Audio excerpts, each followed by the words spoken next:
Hi guys, welcome to the channel. In today's video, I'm going to show you how you can create an account on soundstripe. Before getting into this video, must subscribe to our YouTube channel and click on the bell icon. So the first step you simply need to do is to search in Google soundstripe and open the first website. So I'm going to use the temp mail for this tutorial to create an account, and then you need to click on sign up. So let me select my temporary email address.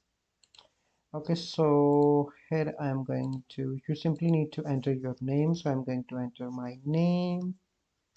Okay, then you need to enter your email. So I'm going to use temp mail for an example. Okay, and then you need to put your password. So I'm going to put my password here. Okay, and here you need to select your company size. So I'm going to select 2 to 10. Then you need to click on create account.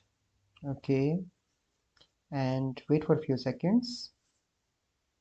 Okay, and here you need to select the plan that you want to choose. For example, I'm going to select this one, or you can select any plan. Click on select plan, then you need to do a payment. Once you've done that, your account for soundstripe is created. So this is a process by which you can create an account on soundstripe. I hope you find this video helpful. If you find this video helpful, must like this video, subscribe to our YouTube channel for future videos. We'll see you in the next video. Thank you, have a good day.